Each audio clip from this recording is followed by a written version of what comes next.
ಬಳ್ಳಾರಿ ಕರ್ಕೊಂಡು ಹೋಗೋದು ಈ ತರದ್ದು ವ್ಯವಸ್ಥೆ ಈ ಸರ್ಕಾರ ಎಲ್ಲ ಒಂದ್ ಕಡೆ ಯಾವುದ್ರಲ್ಲೂ ಕೂಡ ಯಾವ ಇಲಾಖೆನೂ ಕೂಡ ಇವತ್ತು ಕೆಲಸ ಮಾಡದೇನೆ ನಿಷ್ಪ್ರಯೋಜಕವಾಗಿದೆ. ಇವ್ರಿಗೆ ಅಧಿಕಾರಕ್ಕೆ ಕಂಡ್ಕೊಂಡು ಬಿದ್ದಿದ್ದಾರೆ. ಆದ್ರಿಂದ ಸತೀಶ್ ಸರ್, ನಿಮ್ಮ ಪಕ್ಷ ಅಧಿಕಾರಕ್ಕೆ ಬಂದ್ರೆ ರಾಜ್ಯದಲ್ಲಿ ಕ್ರೈಮ್ ರೇಟ್ ಜಾಸ್ತಿ ಆಗುತ್ತೆ? ಖಂಡಿತ ಇಲ್ಲ. ಇವರಿಗೆ ಮಾಹಿತಿ ಇಲ್ಲ ಅನ್ಸುತ್ತೆ. ಕೇಂದ್ರ ಸರ್ಕಾರ ಕರ್ನಾಟಕ ರಾಜ್ಯದಲ್ಲಿ 2ನೇ ಸ್ಥಾನದಲ್ಲಿ ಅಪರಾಧ ಕಡಿಮೆ ಇರೋದು. 2ನೇ ಸ್ಥಾನ ಕರ್ನಾಟಕಕ್ಕೆ. ಗೃಹ ಇಲಾಖೆ ಉತ್ತಮವಾಗಿ ಕೆಲಸ ಮಾಡ್ತಾ ಇದೆ ಅನ್ನೋದನ್ನ ಒಂದು ಸರ್ಟಿಫೈಡ್ ಮಾಡಿದೆ. ಇವರಿಗೆ ಮಾಹಿತಿ ಇದೆಯಲ್ಲೋ ನನ್ಗೆ ಗೊತ್ತಿಲ್ಲ. ಮತ್ತೆ ಇವ್ರು ಪದೇ ಪದೇ ಹೇಳ್ತಾ ಇದ್ದಾರೆ ಕಾಂಗ್ರೆಸ್ ಸರ್ಕಾರ ಬಂದ್ರೆ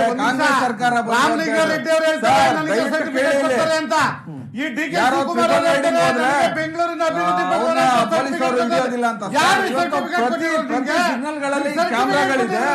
ಯಾರು ಅವನು ಹಿಂದೂ ಮುಸ್ಲಿಂ ನೋಡಿ ಯಾವ ಜನ ಈ ದೇಶಕ್ಕೆ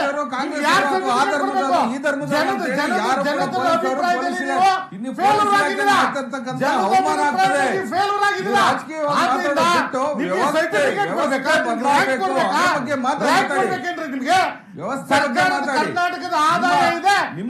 ಆದಾಯ ತೆರಿಗೆಯಲ್ಲಿ ಬಿಸ್ನೆಸ್ ಇದೆ.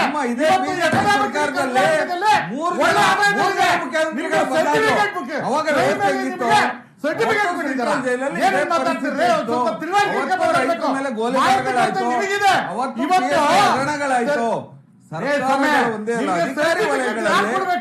ಸೆಂಟ್ರಲ್ ಅವ್ರು ಕೊಡ್ಬೇಕಾ, ಇಲ್ಲಿ ಜನ ಕೊಡ್ಬೇಕಾ? ಜನ ಚೀತು ಅಂತ ಉಗಿತಾ ಇದ್ದಾರೆ. ಅದನ್ನ ಬಿಟ್ಬಿಟ್ಟು ನೀವು ನನಗೆ ಸರ್ಟಿಫಿಕೇಟ್ ಕೊಟ್ಟಿದ್ದಾರೆ, ನಮ್ಮ ಇಲಾಖೆ ಸರ್ಟಿಫಿಕೇಟ್ ಕೊಟ್ಟಿದ್ದಾರೆ, ಬಿಎಂಟಿಸಿ ಸರ್ಟಿಫಿಕೇಟ್ ಕೊಟ್ಟಿದ್ದಾರೆ, ಕಂದಾಯ ಸರ್ಟಿಫಿಕೇಟ್ ಕೊಟ್ಟಿದ್ದಾರೆ. ಬರ್ಬೇಕಾದಂತ ಐಟಿಬಿಟಿ ಪಕ್ಕದ ರಾಜ್ಯಕ್ಕೆ ಹೋಗ್ತಾ ಇದೆ. ನಿಮ್ ಸರ್ಟಿಫಿಕೇಟ್ಗೆ ಮಣ್ಬಡಿಯ ಮೊದಲು ಪಕ್ಕದ ರಾಜ್ಯಕ್ಕೆ ನಿಮ್ಮ ಎಲ್ಲಾ ಐಟಿಬಿಟಿಗಳು ಇಲ್ಲಿನ ವ್ಯವಸ್ಥೆ ಸರಿ ಇಲ್ಲ, ನೀರಿನ ವ್ಯವಸ್ಥೆ ಸರಿ ಇಲ್ಲ, ರಸ್ತೆ ಸರಿ ಇಲ್ಲ, ಹಾಗಾಗಿ ಇನ್ಫ್ರಾಸ್ಟ್ರಕ್ಚರ್ ಸರಿ ಇಲ್ಲ. ಇಲ್ಲಿ ಸರ್ಕಾರಗಳು ಕಚ್ಚಾಡ್ಕೊಂಡಿವೆ ಅಂತ ಹೇಳಿ ಎಲ್ಲವೂ ಕೂಡ ಬರ್ಬೇಕಾದಂತ ಇಲ್ಲಿ ಬರ್ಬೇಕಾದಂತ ಕಂಪನಿಗಳು ಪಕ್ಕದ ರಾಜ್ಯಕ್ಕೆ ಹೋಗ್ತಾ ಇದೆ. ಇವತ್ತು ನಿಮ್ ಮಂತ್ರಿ ಐಟಿಬಿಟಿ ಮಂತ್ರಿ ಬೇರೆ ವಿಷಯಕ್ಕೆ ತಲೆ ಕೆಡಿಸ್ಕೊಂಡು ಕೂತಿದ್ದಾರೆ. ಅವ್ರು 100 ವರ್ಷದ ಇತಿಹಾಸ ತಗೊಂಡು ಕೂತಿದ್ದಾರೆ. ಅವ್ರಿಗೆ ಮೊದಲು ತಿಳುವಳಿಕೆ ಹೇಳಿ. ನೀವು ಇವತ್ತು ಸರ್ಟಿಫಿಕೇಟ್ ಮುಖ್ಯ ಅನ್ನೋದಾದ್ರೆ ಜನ ಮೊದಲು ಸರ್ಟಿಫಿಕೇಟ್ ಕೊಡಬೇಕು. ಜನರ ಮನಸ್ಸಲ್ಲಿ ನೀವು ಫಸ್ಟ್ ಒಳ್ಳೆ ಆಡಳಿತ ಕೊಡ್ತಾ ಇದ್ದಾರೆ, ಒಳ್ಳೆ ಅಧಿಕಾರ ಇದೆ, ಒಳ್ಳೆ ರಸ್ತೆ ಇದೆ, ಒಳ್ಳೆ ಲೈಟ್ ಇದೆ, ಈ ನಮ್ಗೆ ವ್ಯವಸ್ಥೆ ಇದೆ ಅನ್ನುವಂಥದ್ದನ್ನ ಸರ್ಕಾರ ತೂಚಿ ಅಂತ ಸರ್ಕಾರ ಕುಗಿತಾ ಇದ್ದಾರೆ. ಅದು ಜನಗಳ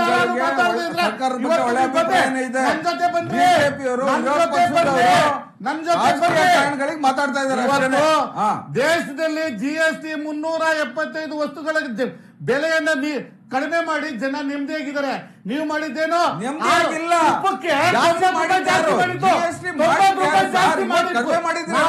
ರೂಪಾಯಿ ಕಡಿಮೆ ಮಾಡಿದ್ರೆ ತುಪ್ಪದ ರೇಟ್ 90 ರೂಪಾಯಿ ಜಾಸ್ತಿ ಚುನಾವಣೆ ಬಂತು ಅಂತ ಹೇಳಿ ಚುನಾವಣೆ ಬರ್ತಾ ಇರುತ್ತೆ. ಚುನಾವಣೆ ಬರುತ್ತೆ. ಚುನಾವಣೆ ಬಂದಾಗ ಪಾಠ ಬೇಡ. ಆತ್ಮನ್ಯ ಸರ್, ನೀವು ಇಷ್ಟೊತ್ತು ಮಾತಾಡಿದ್ರಲ್ವಾ, ಅವ್ರು ಮಾತಾಡ್ಲಿ, ಕೇಳಿಸ್ಕೊಳ್ಳಿ, ಆಮೇಲೆ ನಿಮ್ಗೆ ಕೊಡ್ತೀನಿ ಅವಕಾಶ. ಸರ್, GST ನ ಕಡಿಮೆ ಮಾಡೋದು ಅಂತ ಜಾಸ್ತಿ ಮಾಡಿದ್ಯಾರು? GST ಮಾಡಿದ್ಯಾರು? GST ತಂದಿದ್ಯಾರು? ಇವತ್ತು ಜನಗಳನ್ನ ಕಣ್ಣೋರ್ಸಕ್ಕೆ ನಾನು ಕಡಿಮೆ ಮಾಡಿದ್ದೀನಿ ಅಂದ್ರೆ ಸತೀಶ್ ಸರ್, 4 ರೂಪಾಯಿ ಟ್ಯಾಕ್ಸ್ ಆಗ್ತಾ ಇದ್ರು.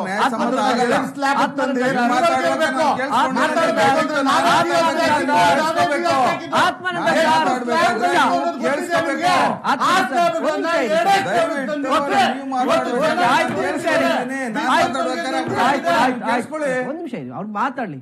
ಸತೀಶ್ ಸರ್, ಮಾತಾಡ್ತಿರೋದು ಬೆಲೆ ಏರಿಕೆ ಅದು ಇದು ಅಲ್ಲ. ಈಗ ನೋಡಿ, ನಾನು ಆಗ್ಲೇ ಮಾತನಾಡ್ತಾ ಇರುವಾಗ ಪ್ರತಿ ಬಾರಿ ಒಂದು ಮಾತು ಹೇಳ್ತೀನಿ. ಯಾವ್ದಾದ್ರು ಸಮಸ್ಯೆ ಅಂತ ಬಂದಾಗ ರಾಜಕೀಯ ಯಾವ ರೀತಿ ಇರುತ್ತೆ ಅಂತ ಹೇಳಿದ್ರೆ ಬೆಸ್ಟ್ ಎಕ್ಸಾಂಪಲ್ ಏನಂದ್ರೆ ಇದೆ. ಸಮಸ್ಯೆ ಬಗ್ಗೆ ಒಬ್ರು ಕೂಡ ಮಾತಾಡಲ್ಲ, ಸಮಸ್ಯೆಯನ್ನ ಬಿಟ್ಟು ಮಾತಾಡೋದು. ನೀವೇನ್ ಮಾತಾಡಿದ್ರಿ, ನಾವೇನ್ ಮಾಡಿದ್ರಿ, ನೀವೇನ್ ಮಾಡಿದ್ರಿ ಅಂತ ಹೇಳಿ. ಇದೇ ರೀತಿ ಆಗಿರೋದ್ರಿಂದಲೇ ಸ್ವತಂತ್ರ ಬಂದು 75 ವರ್ಷ ಆದ್ರೂ ಕೂಡ ಇನ್ನೂ ರೈತರು ರಸ್ತೆಯಲ್ಲಿದ್ದಾರೆ, ಬಡತನ ರೇಖೆ ಹಂಗೇ ಇದೆ. ಇದರಿಂದ ಮಾತಾಡೋದ್ರಿಂದಲೇ ಈಗೂ ಕೂಡ ಜೈಲಲ್ಲಿ ವ್ಯವಸ್ಥೆ ಆಗಿರುವಂತದ್ದು. ಬಟ್ ಈ ರೀತಿ ಮಾತಾಡೋದು ಬಿಟ್ಟು ಪರಿಹಾರದ ಬಗ್ಗೆ ಮಾತನಾಡಬೇಕಾಗುತ್ತೆ. Last reaction.